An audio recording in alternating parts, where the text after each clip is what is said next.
When the day's gone long and you can't take it, Matt and Patty gonna help you forget. They'll show you the mix to lift your spirits. Oh, a couple of drinks with the Clark.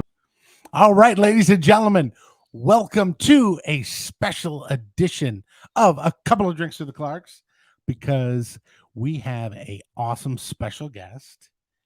Did I already say special? It's special because it's wine. And yes, Mama likes the wine. And listen, there's no bourbon involved, so she'll be fine. So, ladies and gentlemen, welcome to A Couple of Drinks with the Clarks. We, of course, are the Clarks. I am Matt, and this is my beautiful wife. Oh, Patty. Yeah. She's right on top of things as usual. Snappy. So tonight we have a special guest with us. She is a sommelier.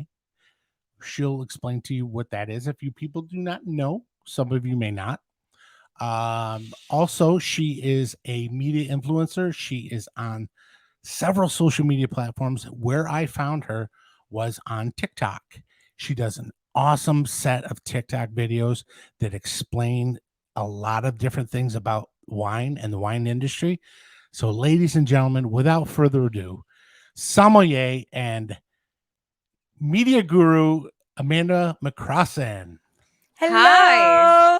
Hi, guys. Hello there. I'm going to turn you up on our end. Is that okay? You're turning me up already. Jeez Louise. Maybe I just need to drink more. There we go. Listen, when you do a show with A Couple of Drinks with the Clarks, you tend to drink more. Just, full disclosure. I might have something to do with Yeah. that. I'm not sure. It's been a full travel day for me, so a drink was needed. Yes. Nice. You know what?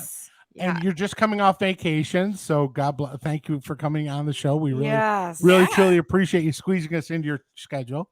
Yeah. You're still catching me in vacation mode. This is my beach hairdo for the last 7 days. Good for you. I just couldn't part with it tonight. My wife is a hairdresser, so I'm sure beach hair don't care. Yeah. Beach hair, we don't care for sure. Great. Yeah, no, it's a scrunchy night, which is maybe That's appropriate right. for this wine that I'm drinking, but beautiful. but good. I'm glad to be here. So a sommelier now, I've seen several videos on Netflix called Somm that talks about the sommelier process. So could you take folks through briefly just what it takes to become a sommelier? Sure. Well, a somm, which is short for sommelier, Sure. is basically a wine professional. So it's the person that you would normally encounter in a restaurant who helps you select a bottle of wine for your meal. And this term is a really interesting one because it, obviously was a French profession that Americans have sort of not adopted, but you're seeing them more and more outside of Europe than really you ever have before. This was not a profession that was very common 20, 30 years ago. But as you mentioned, this documentary Somm that came out, this really inspired, I think, a lot more people, even though the tribe was large. It was getting larger in the early 2000s. But then this film came out, I think in 2012 or something like that. Yeah. And it really just jump-started the Somm community here in the US, and it sort of illuminated what it is that we do. Now they definitely have, the more extreme side. So they document the process of becoming a master's sommelier, which is a certification process, not, I would say, dissimilar to passing the bar exam or Right. sitting for your MCATs. It's a very serious exam, and the pass rate, I think, is less than 5%. Whoa. It's really low. Yeah, So you could because work your whole life. Yeah, because you have to basically say, okay, this came from this area, it's this grape, and you have to, I think, do year as well. Yeah, so that's actually something that we have to do kind of across the board. So Okay. that's called blind tasting. Gotcha. And it's basically where they give you a glass of wine, you smell it, you taste it, you look at it, and you deduce through all the clues that this wine is giving you where that wine could be from, what the grape is, what year it was made, all of those things you're sort of deducing. And it's sort of, wines give you lots of little clues along the way. So that's actually something that you're taught to do basically from day one as a somm, is to blind taste, because it's this practical application of all these different skills that you're learning throughout the process. Wine is this crazy subject that really is all encompassing. It's taking geography, geology, religion, history, sensory, it's all of it just kind of like wrapped into one. And so blind tasting is testing the practical application of your knowledge. So the movie Somm chronicled this journey of these 4 guys sitting for the master sommelier exam, which is the highest level that one could get to become a sommelier. And it's a really interesting film because I think it's very accurate for what that exam is like. It's incredibly difficult, and you are, like you said, blind tasting. There is a theory exam where you're verbally getting these questions thrown at you, and then there's also a service exam. There's a mock service where you're actually at a table with guests who are master sommeliers, and you're going around and they're asking you questions. You're pouring wine. It's a whole thing. So, and there's 4 levels to this. So there's the intro, there's the certified, there's the advanced, and there's the master sommelier exam. So I'm a certified somm. That's what most of us, I think, at this point are certified and or advanced somms. Okay. So that's what I am. I'm a sommelier by trade. I worked in a restaurant called Press in St. Helena, which is in Napa Valley. I was in New York before that, working as a somm, and then I took over as wine director. I think in 2018 or 2019. But now I was mentioning this word somm is sort of has a looser interpretation than maybe it ever has before, because you could obviously sit for your exam and become a certified somm, but how we actually practice our craft, it's a vocation, right? How we actually practice that is really interesting these days because you have social media. And so I left the floor as a floor sommelier, and now I am, I guess, a TikTok sommelier. Well, I gotta tell you, I just sat there one day and you came up on my page, and because we have a couple pages. We have individual pages, then we have a couple drinks with the Clarks page, and then I have like a comedy page with a buddy of mine. But you kept coming up and I'm like, okay. And then I like push the check button, and then I started seeing more of your videos, and I'm like, okay. So I started scrolling through, and I probably watched it for about a half an hour straight, and I'm like, you did the deep dive. And it's like, I'm like, oh my God, I agree with this, I agree with that, I agree, everything you were saying. I'm like, please, more people need to know this stuff, because I'm a salesman by trade. I've been selling wine and liquor for a distributor for approximately almost 27 years. Wow. And, going from, the Rio Nidi days, into really better wines. And over the last 15 years, it has just been this massive flood of wine. And, you had heard prior to that, there's a glut of juice out there, and, all these, next thing you know, all these like virtual wineries are popping up all over the place. Mm-hmm. And I thought to myself, I'm like, well, I hope that the folks that built this industry are waving their own flags, because we can, as professionals, we can do that, but you have, these Me Too wines, just because it's got a funky label, people are buying it, and it's really, I always say, put a gun to their head and make them find the winery in Napa Valley, and there isn't one. You know what I mean? Right. So I've always said, I hope that, the people who started the industry, really put it on the map, like the Trincheros, the Mondavis, which of course are very big corporations. Yeah, exactly. Yeah. And Steven owned by big corporations. Yeah, and Steven Spurrier, who unfortunately we lost recently. Yeah. And I love that movie that was about the Judgment of Paris. Yes, yeah, with Alan Rickman. I'm wondering. I always wanted to ask Steven Spurrier what he thought of Alan Rickman's portrayal. Oh, to the best of my knowledge, he really liked how Alan Rickman portrayed him. Yeah, I believe that was the. And I noticed too on one of your videos that you did the anniversary of the Judgment in Paris. How was that? I get goosebumps just thinking about it. I Because he mean, was there, right?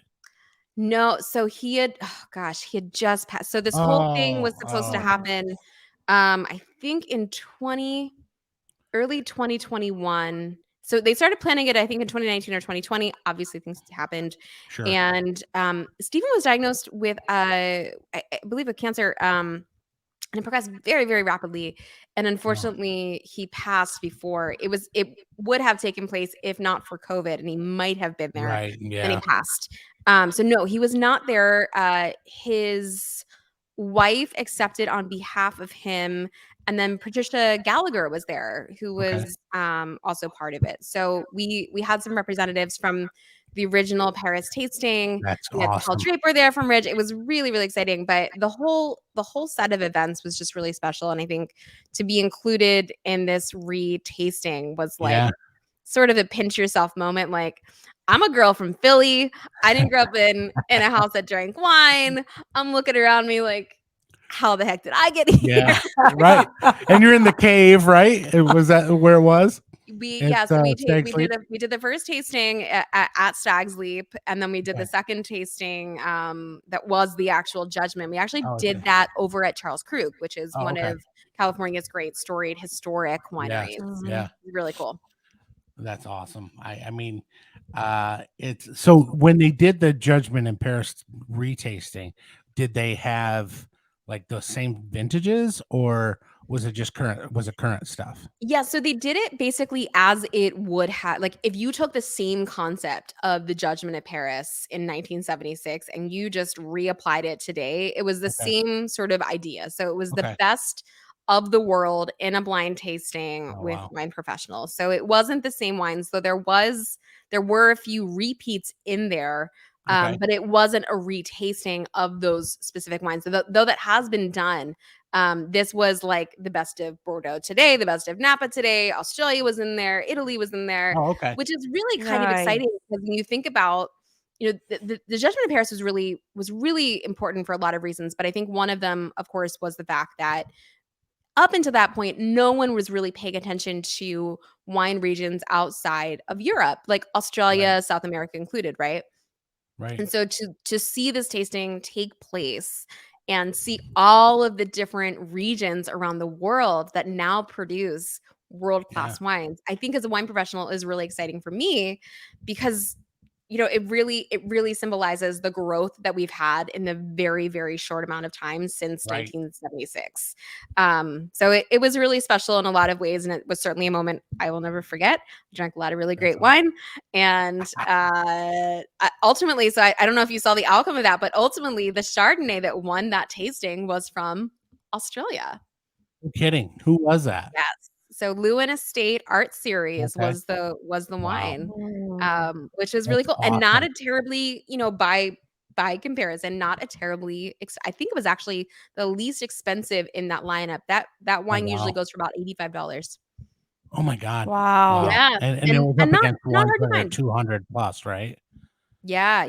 I mean, we're talking way into the hundreds for these wines. So for an $85 wine from Australia to take the cake is pretty cool. That's awesome. They must have went crazy. Yeah, I think I immediately text all my friends who work for Wine Australia, and I was like, "You guys are never gonna believe it."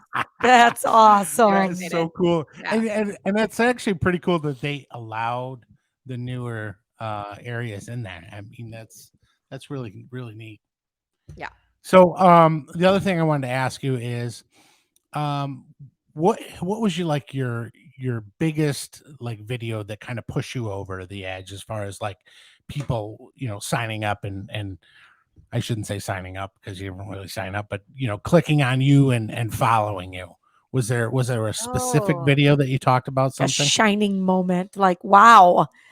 It was there. So it was sort of it was a few of them that happened in sequence. TikTok's I've been doing YouTube and social media for 6 years now, right? And TikTok is a very interesting platform because it's given me the most success in the least amount of time, which is always a little nerve-wracking. I started TikTok in July of 2021, and by December December is really when it like started kicking off. And so the first video that I posted, I'm trying to remember, the first video that I posted was like this little like original sound that I had used that was like it was like the best friend song, and it was like the go best friend, and I had like done like a when the woman takes the wine list and you see it, or there is presented, I think it was like when the man is presented the wine list, but the lady takes it instead, like oh, best friend. That's awesome. So that was one of That them. is awesome. Yeah. And then, but there was like, I don't know, there were a few different ones. I think the ones that have surprised me that have had a level of virality that I didn't expect was like, there's a video on portongs, which who knew so many people cared about. Do I need to explain what portongs are? Because I feel like, please, yeah, because I me glaze over and go, yeah, shit. yeah. I'm like, oh my god, should I know this? Right. So this video is like almost 2 million views. For the life, I looked I looked disheveled. I did not think this video would perform. I went into it. I was like, oh, I'll just do it. So somebody attacked me in this video and they're like, can you explain what's going on? I was like, sure. So I do this stitch of this video. Oh yeah, pork tongs. Okay, I got you now. Yeah. I so thought basically, you said pork tongs. But I don't. So please keep going. Yeah. So it's an old school way of opening wine. It was invented in Portugal for port, and it's basically, I'm going to try to balance my mic here. It's basically these cast iron tongs that clamp around the neck of the bottle, and you get them super, super hot, and then it scores it with heat, and then you hit it with cold water, and the neck breaks in a very clean fashion. Yeah. And so it's a way of we did that at Trinchero with a bunch of people. We ended up, I think it was a 1962 port. Woo, something nice. Like that, yeah. So that was one that definitely kind of like, but of course, when you have a video go viral, it's not all positive, right? Like you get a lot of followers, but then you get a lot of like hate in the comments. Yeah. That's always we don't care about them. There's always the haters. You just always haters. Roll on past. I'm That's like, right. whatever. So the reason why they do that, Patty, is because the cork is so fragile. So they want to make sure that there's nothing in the port. Am I correct? Gotcha. Yeah, so it's twofold. One, like the port cork, what happens is the sugar actually sort of disintegrates it faster, and then on top of that, because there's residual sugar, it sort of crystallizes on the inside, and it makes it very difficult to get it out because it gets a little stickier on the side. Right. So it's really hard to get a cork out of an old bottle of port. So yeah, gotcha. Very cool. So yeah, there've been I think like it's always the videos that you'd never think that are gonna do well that always doing really well. We did a video on this rum from Jamaica, and it's Ray and Nephew's overproof rum. I don't know if you're familiar with that. But it's high octane. I think it's like 100. I think it's like 126 proof. Woo! And so that'll do it. And when we were doing our shows at the time, we would taste stuff neat and then make a cocktail. And I had no idea how strong this rum was. So here we are. So Patty was on fire that night. Every single person from Jamaica, their comments were like, Mama had a sip before this show even started. Oh, I love it. I went from like this to just, whoa. I mean, oh my God. Because once you put in a cocktail, it somewhat disappears. You know what I mean? So next thing you know, you're drinking away. But we were drinking. Oh, I know. I've had my fair share of pina coladas this week. I am well aware of your Yeah. So even the folks and it blew up. It was like right now it's like 18,000 views on YouTube, and like over 45% of them are from Jamaica. And they're like saying stuff like, we don't drink that straight, you got to do something. Don't do that again. Yeah, they were trying to warn us, but too late. Damage was done. Oh, that's funny. That's funny. Crazy. We're drinking slightly lower alcohol. A little bit, yes. And we're taking it easy on you tonight, honey. Yeah. So we're doing a kind of a 2 for Tuesday here. So we had you pick a wine, and I picked a wine. So if you'd like to go first, tell us what you've got. Sure. So I actually brought this wine on vacation with me, but I had so much other. Cayman has like an amazing wine scene. So I was in the Grand video. Yeah, it's amazing. So I had no need for this. So I brought it back. This is I just did a TikTok, so hopefully it'll still be available. this is one of my favorite under $20 white wines. Wow. So I'll put it up here. So this is Sure. called Kuentz-Bas. You can see on the side, Kuentz-Bas. Okay.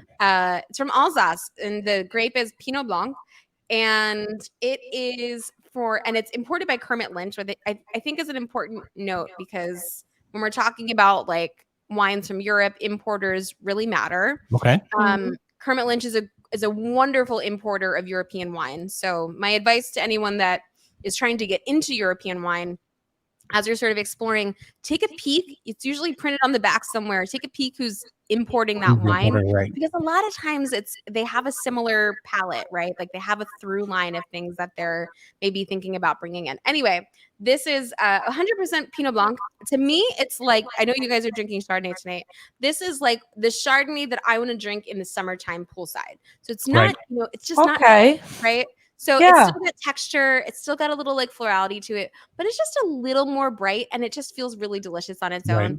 I think this is dry. Let me just double check. I think this is a dry Pinot Blanc, but it feels a little bit rich, but super, super bright. So this is like the cool Chardonnay lovers white wine that you can sip poolside, and it's also super pairable with food. So you can, have it by itself, and then when you go in and you make salmon or fish or whatever you're having for dinner, you can like continue drinking this into whatever hour you continue drinking and beyond.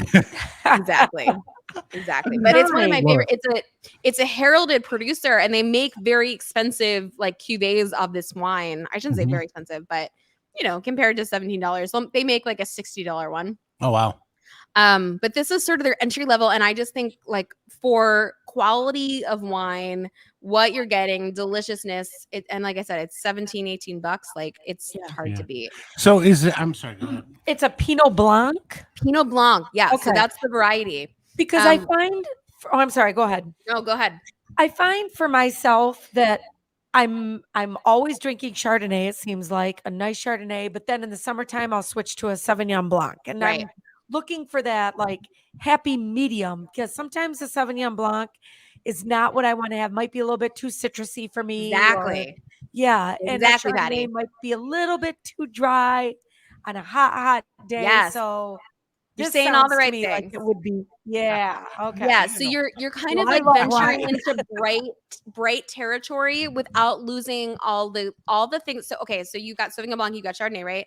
Sauvignon Blanc is all your tropicals. It's your grapefruit, your lemon, your lime, all that zesty stuff. Right. Chardonnay leans in like the orchard fruit families and stone fruit, right? So you got apples, pears, a little peach sometimes. So this Pinot Blanc stays in that camp, leans a little bit more in the stone fruit family, but it has a little bit, and it has the oiliness of it, and it has texture, but this has a little bit more brightness and like a little bit more zippiness. So it's kind of the best of both worlds, which is why I really like it for Chardonnay lovers in the summertime. You're like, I'm not totally ready to like let go of my Chard. I still want a little bit of that, but like I don't want to drink something oaky and heavy. Not that all Chardonnays are oaky and heavy, but you know what I mean? Like you're just not ready to. So is that Pinot Blanc stainless steel or aged in stainless steel, or is there a little oak in there? I don't know. That's okay. I don't know. I don't care. Right, man. Listen, whatever works. As long as you like it, doesn't matter. Here, I'll tell you what. I'm looking at the color now. I'm guessing this did not see. If it's Solony oak, it was neutral. I'm not picking up any of like the vanilla baking spice things that you would normally. By the way, this glass is not my favorite, but here we are.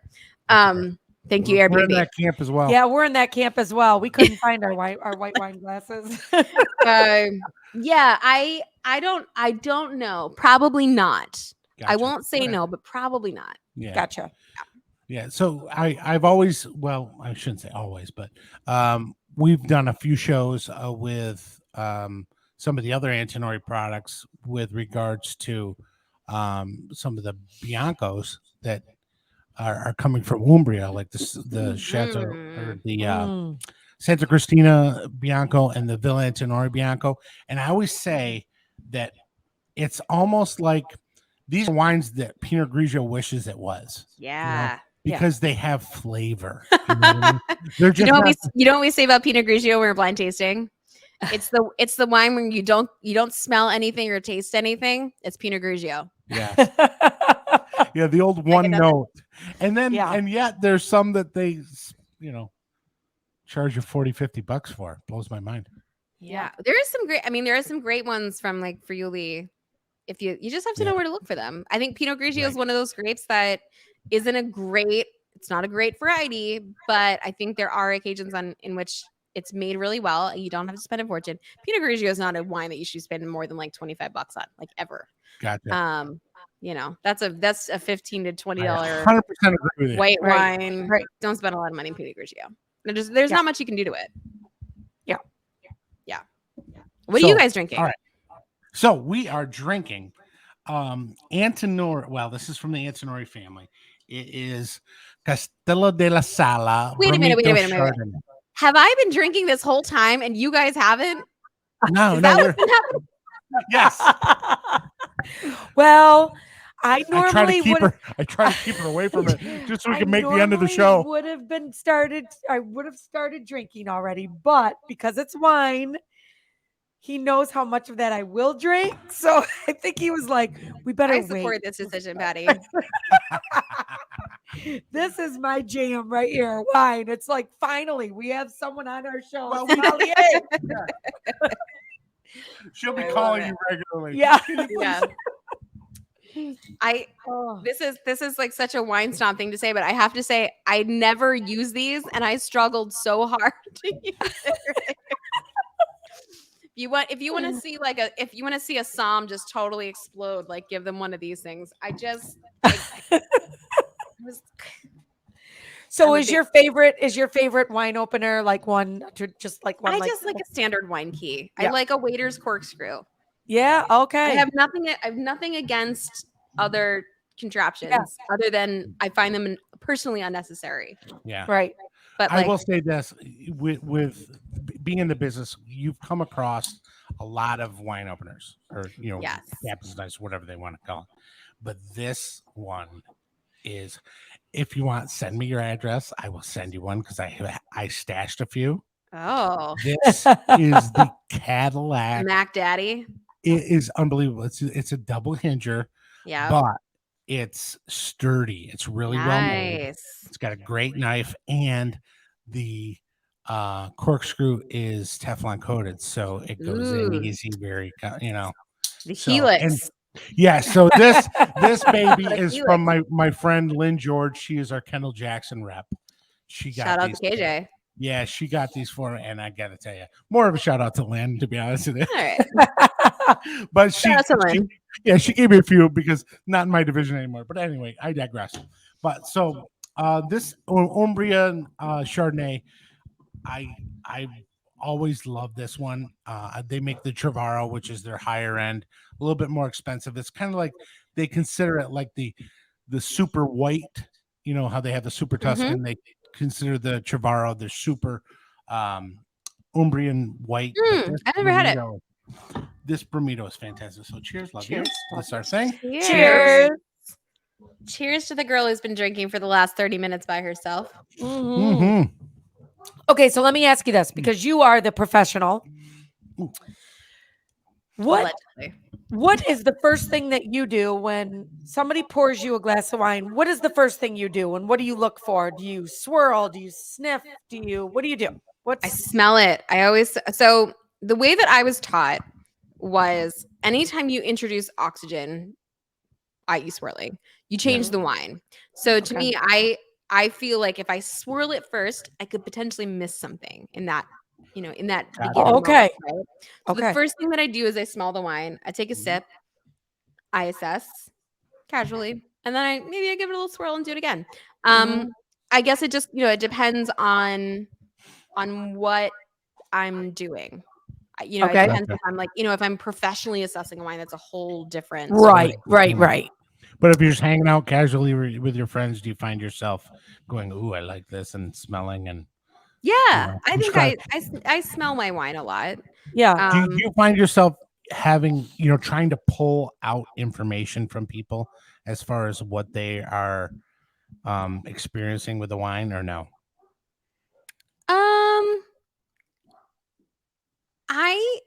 I think I'm really sensitive to the fact that people find wine people snobby. And so Gotcha. I'm really sensitive, and it may be overly sensitive to the fact that, to the point that I will maybe not say anything until they ask. Gotcha. But if they're Okay. like, sometimes like I'm in charge of ordering the wine, right? And I am curious what people think of it. And I won't often tell them what it is or how much it costs Right. or anything like that. So I'll always ask the question, what do you like? What do you not like? Is this something you maybe would order? What does it remind you of? So I will ask questions. I'm just, I tiptoe in that camp. Right.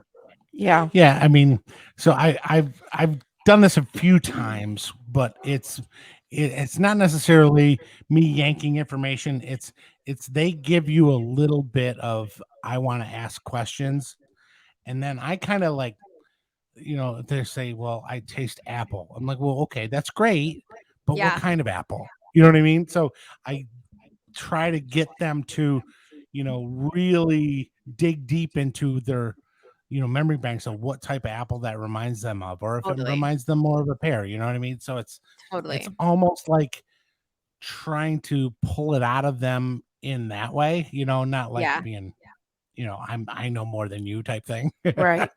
Yeah, no, and I think that's great. I think in certain settings, that's absolutely something I will do. I also try to remind people, if they really like a wine, find something that's non-winey sounding. So like find a song, a movie.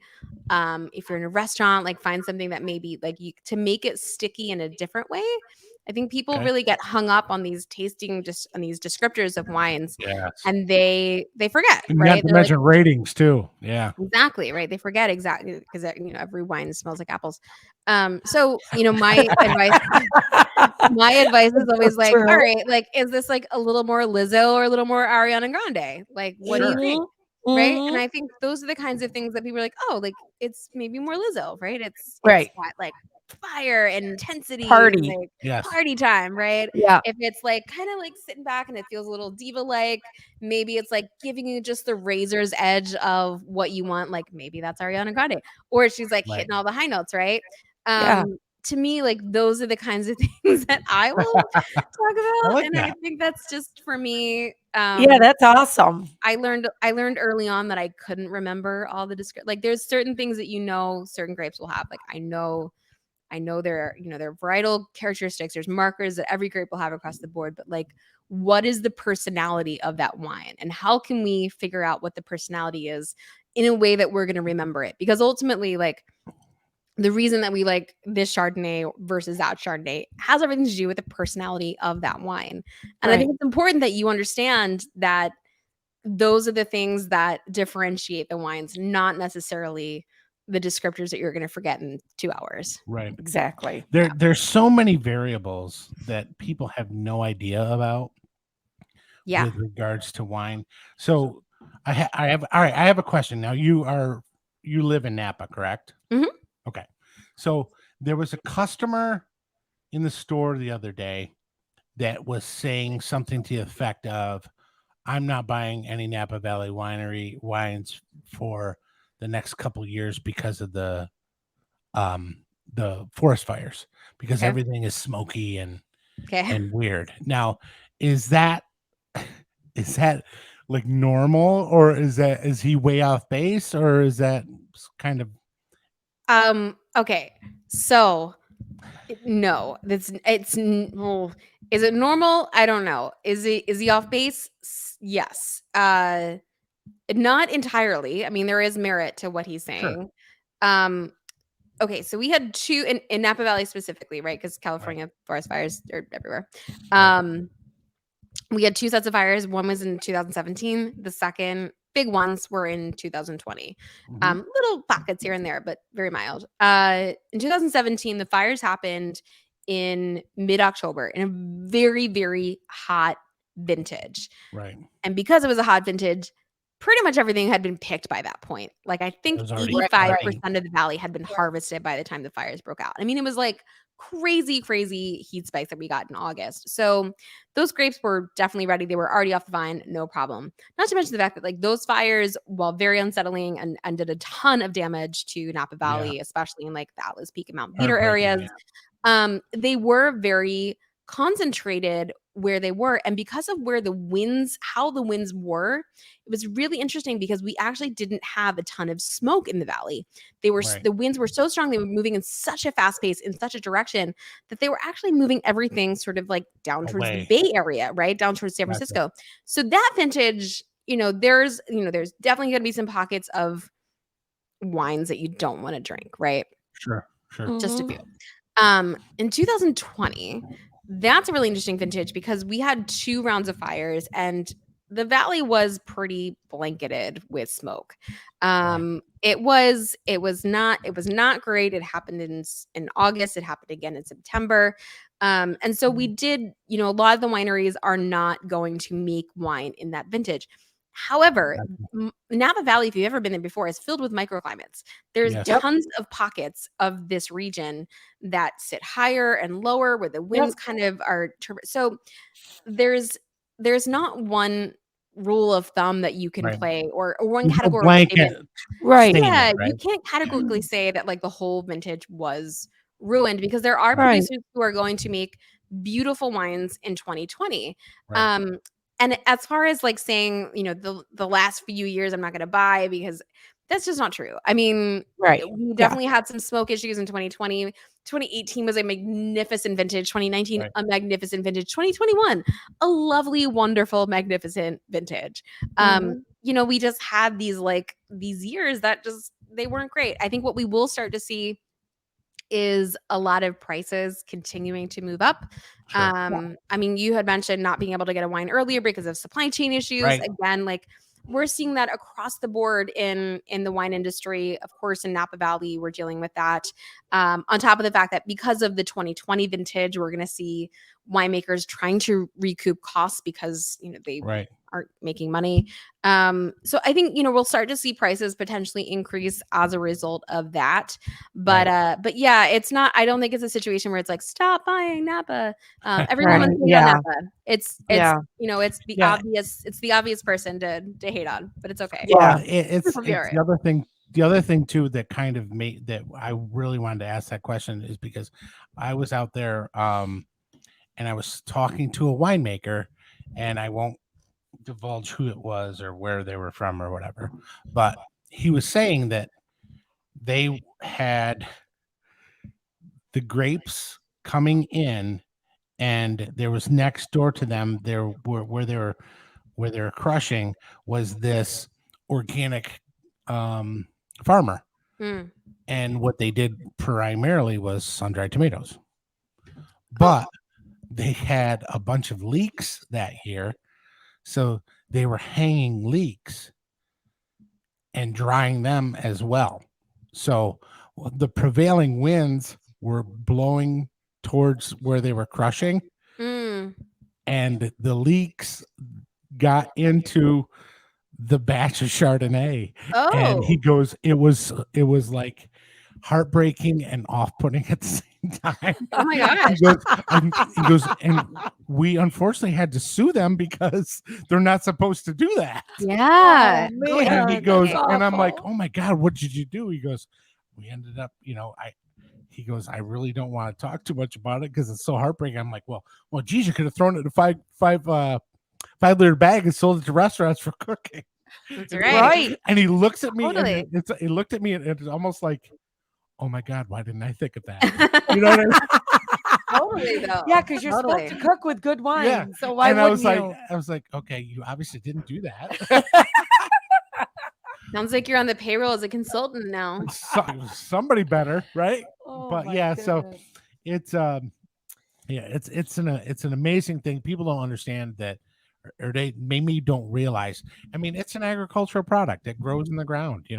You're subject to the weather, and if right before harvest you get pelted with rains, Mother Nature is fickle. Yes. So I want to say that honey, what happened to your wine? I so appreciate what you do and the fact that you are a sommelier and how difficult it is to become one. People do not realize what one goes through to It's- be what you do. We were at Michael Chiarelli's restaurant in Napa, Carrillo, and yeah, Bottega. Chiarello. yeah, Yes, love that place. We had our what was it, our 20th anniversary dinner there? something, yeah, Yeah. 15th maybe. Something I can't like that. remember, but Anyway, we had there- Stag's Leap SLV. We bought a bottle. Nice. wow, it was so nice. Our friends of ours bought it as a surprise, and we Yeah. opened it up at the table. Oh, But that's anyway, so nice. $35 cork fee. there was a group of sommeliers, in training. They were all at this table just sipping and doing everything and writing everything down, and to watch any documentaries on this and what one has to go through to, it's amazing. Good for Yeah. you. Yeah. And don't ever feel bad about thinking anybody might think you're a wine snob if you order something. You're the professional. Oh. You go, girl. Well, I've said Oh. this on several occasions. A very good friend of ours, Larry Morris, used to say, when they would say demographics for wine, Yeah. demographics would here would be like 30 to 55 or whatever. He goes, my demographics for the wines that I sell are 21 till dead. So Perfect. Life, so it life doesn't matter. wine. Just Right. drink wine, please. Yeah. Right. Yeah. I love the industry that I'm in, and thank you for saying that. I feel like I got very, very lucky in most everything that I've done so far, but getting into wine has been the highlight of my life, and it's opened doors in ways that I never expected, and it's opened my eyes in ways I've never expected. And I think in the last few years, especially on TikTok and on Instagram, mostly on TikTok, I feel very blessed and lucky that when I was 25 and I was curious about wine, I didn't feel like I had people to talk to about it. I didn't feel like I Right. could learn about it. I didn't feel like anybody looks like me. It was this thing that I wanted to drink, but I didn't know anything about. And I feel very lucky that I've sort of found this group of people on TikTok that are just as passionate and enthusiastic Yeah. and want to learn and want to drink. And I feel so lucky that I get to talk to them. I feel so lucky that I'm in a position to be able to do what I love and hopefully just shepherd them or start them on whatever wine journey they're on. Yeah. And this world that we live in is so amazing in that way, and that we can talk to hundreds of thousands of people about what we love, whether that's And all rum over the or world, wine yeah. or whatever. So I am fully aware of the luck that I've had, but I am also incredibly grateful for where I am today to be able to do that. That's awesome. Yeah. Awesome. I mean, we would have never met you if it weren't for Yeah, social media. I know. Yeah, How cool is that? I mean, really. I mean, it's And honestly, truly, we've been to Napa twice. I've been there a total of 4 times, and twice together. And it's just, for the lack of a better term, it's like a magical place. It is magical. There's just, I mean, there's a ton of history. I mean, yes, you have the Mondavi boys, you have, the Trincheros, they have 5 generations. I mean, we're drinking a wine that's 26 generations of family winemaking. Yeah. But this is ours. This is America's. And that's, I mean, it gives you kind of goosebumps thinking about what we've become. And thank you to Steven Spurrier to kind of putting us on the map. Yeah. And it's still not gone as far as the Stigma. well, how can I say this delicately? They still don't respect us over there. No. and We don't I mean, care. and that's talking California. And when you talk about, like Washington State or New York State, where we grow some of the greatest Rieslings in the world, they really don't respect us, Yeah. So it's we still are out there tooting our own horn, and the judgment in Paris was a great thing to happen to us in the wine industry. And it's just, it's put food on our table and money in our pockets for the last 27 years. And I wouldn't change a thing. The only thing I wish I would have done is done it sooner. Yeah. Because I think I started 26, whatever. But I think if I would have known about winemaking in high school, maybe I would have wanted to go into that. You know what I mean? Yeah. But whatever. I digress. I have a show where I talk to guests like you, so that's fine. I think it's interesting you say that they don't respect us. I actually think I don't think it's an issue of respect. I think it's an issue of like. I think they don't like us, but they have to respect us. And the reason I say that is because more and more European winemakers are coming to the United States and they're making their wine here. They're borrowing from what the US is doing. They're bringing it back. They're making wines more in a style that's maybe new world. Using root stocks too. What's that? Using root stocks from us too. Of course. Yeah. I mean, I think there's a lot. And I think the United States and I would be remiss to not include Australia in this as well. Another new world region that is still not maybe liked in the way that they need to be.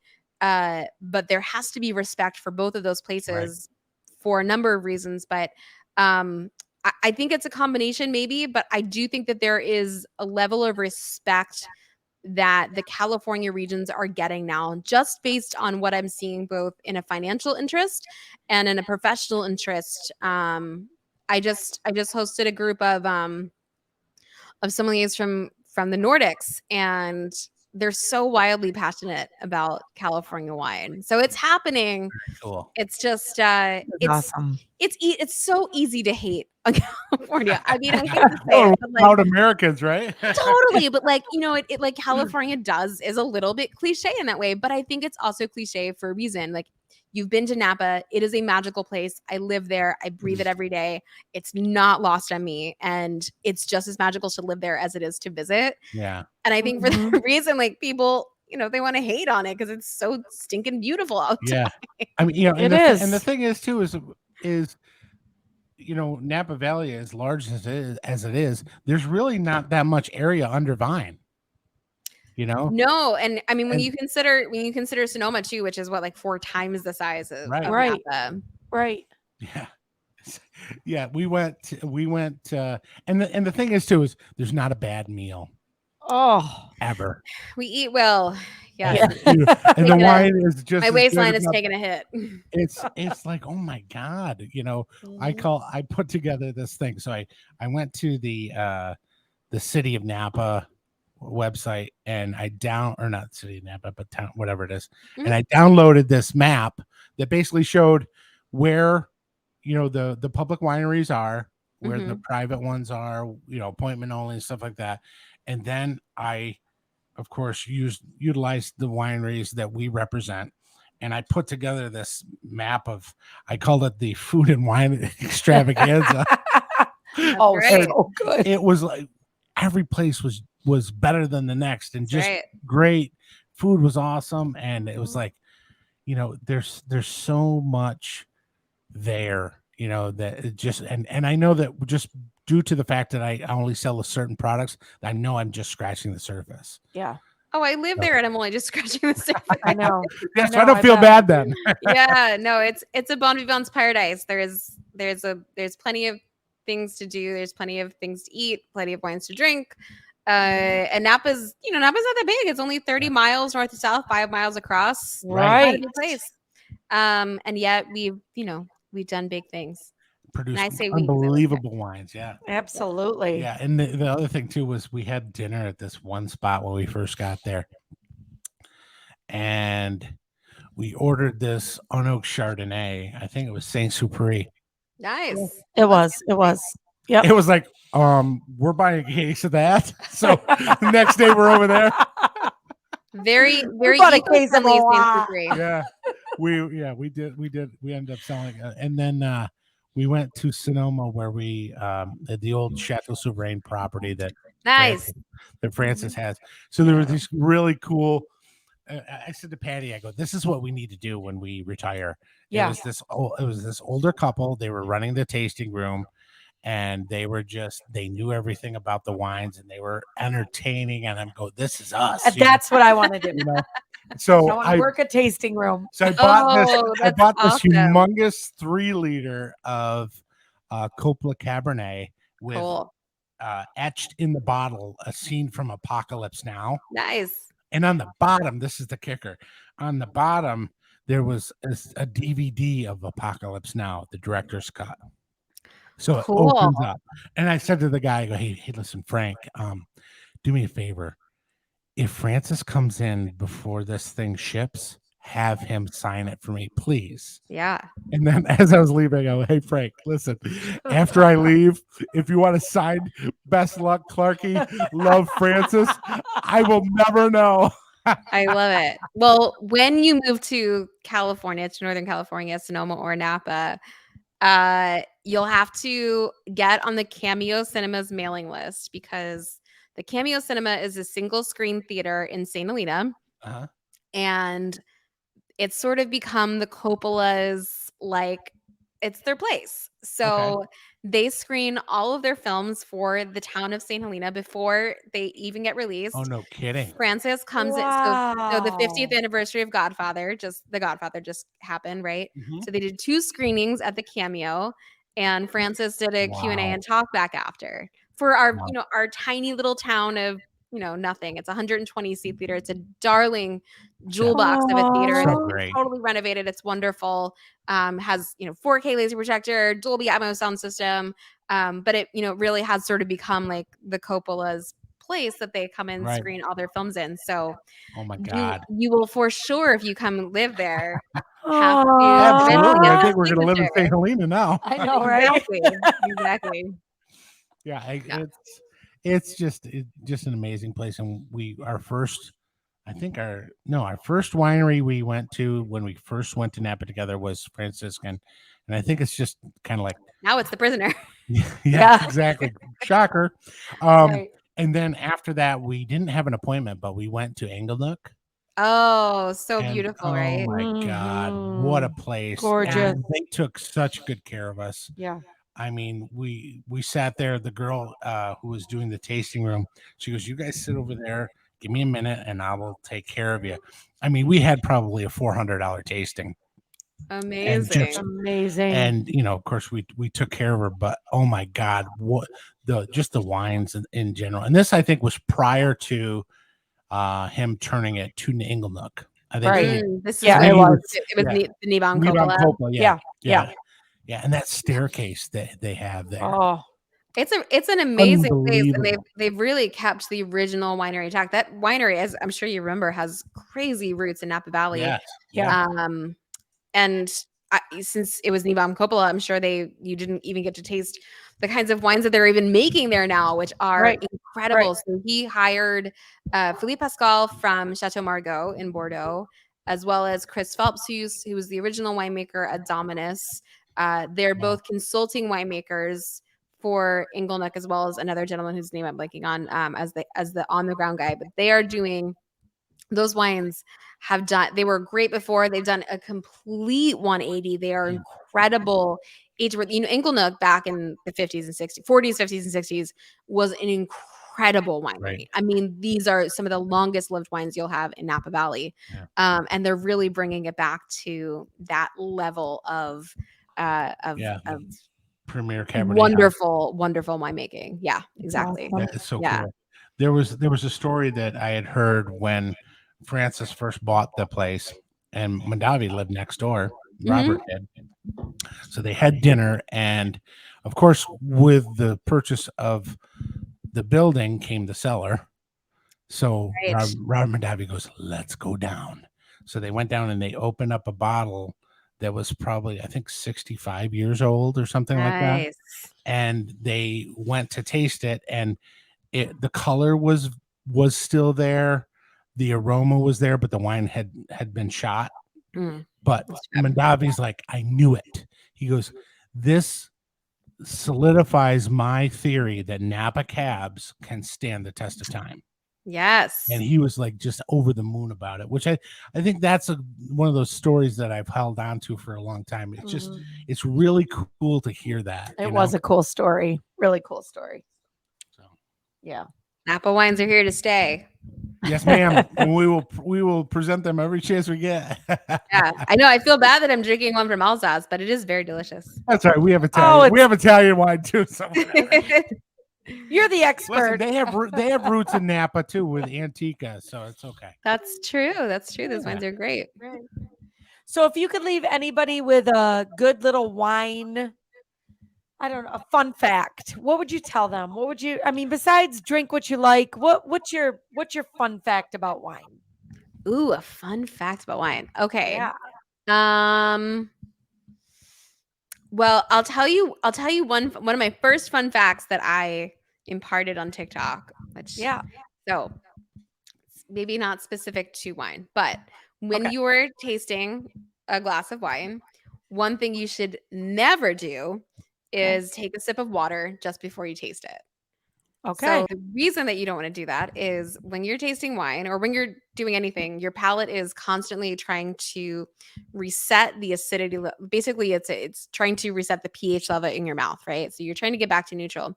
So when you take a sip of anything, be it water, wine, rum, whatever, your palate is going to compensate for that. It's going to either over salivate or sort of dry out a little bit to get it back to where it was. Right. So if you shock it with a sip of water before you take a sip of wine, that wine will probably taste more acidic or less acidic than it should based on whatever the pH of that water is. So I don't know if that's a fun fact for wine, but it's something that I was taught very early on that I think a lot of people don't realize when they're tasting wine. They assume it's going to cleanse the palate and actually can do the complete opposite. Oh, wow. Okay. I did not know that. I like that. Yeah.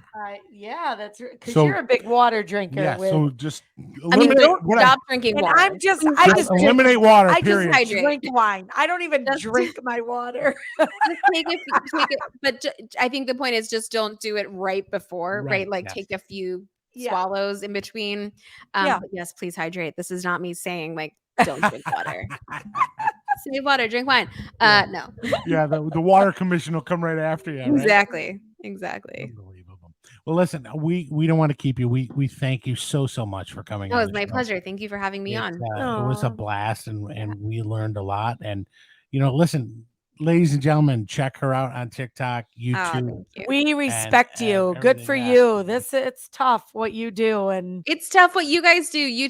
Doing the YouTube thing is not easy. I've been there. I know what the comments look like, but you guys are doing it. So congratulations. Well done, thanks. Well, thank you for taking the time, and you're absolutely. very Especially busy. right We after know vacation. you are, Gosh. and no worries. And we appreciate you coming on our show, and it means a lot. Yes, absolutely. And of course, making sure my wife drinks wine, which is really what it's all about. It's really what it's all about. So thank you so much for joining us here, and we won't keep you. We'll let you take a nap because I'm sure you're tired from all your travel. Exactly. Oh, I'm just gonna go eat some dinner now. I think okay. All right. Thank you, Amanda. Ladies and gentlemen, Amanda McCrossin. Make sure you check her out, and your TikTok handle is? It's at Somm_Vivant, SOMM_VIVANT. So vivant means? So it's a play on bon vivant. So a bon vivant, lover of life, enjoyer of all things wine, love food, it, and everything. Yeah, love it. Even better. I love it even more. Yeah. Well, thank you so much for joining us here at A Couple Drinks to the Clarks. We can't thank you enough. And of course, cheers. Don't forget to subscribe. Absolutely. Subscribe. Subscribe. Yeah, that's hit right. the button and subscribe and then go over and follow her on the TikTok. That's right. Subscribe to all of us. Yes. We're on Cheers, it. Guys. Okay. Thanks you so much. Have a good evening. Well, there you have it, folks. What a great guest. Amanda McCrossin. She is amazing. Awesome. She's new family. So there's that. Yeah. And hey, you want to talk about someone that maybe she'll let us stay with her in Napa. You want to talk about a sommelier, you just the respect. They deserve every bit of it. 100% agree with you. Yep. So, ladies and gentlemen, thank you for joining us here at A Couple of Drinks to the Clarks, our 2 for Tuesday special event. Wine. And Woo! of course, we are drinking Castello della Sala Bramito from the Antinori family. This is a Chardonnay, 100% Chardonnay, and it is from a 14th century castle over in Italy, which is gorgeous. So check it out. It's available in stores near you, so check it out. It's not available here. It won't be for the rest of the evening. So anyway, folks, thank you for joining us here at A Couple of Drinks to the Clarks. Make sure you, like Amanda said, hit the like button and subscribe, and hit the bell too, because the bell thing, there you go, because the bell gives you an alert to our newest content. So there you go. Thanks so much, and cheers, everybody. Cheers, everybody. Love you, babe. Love you too.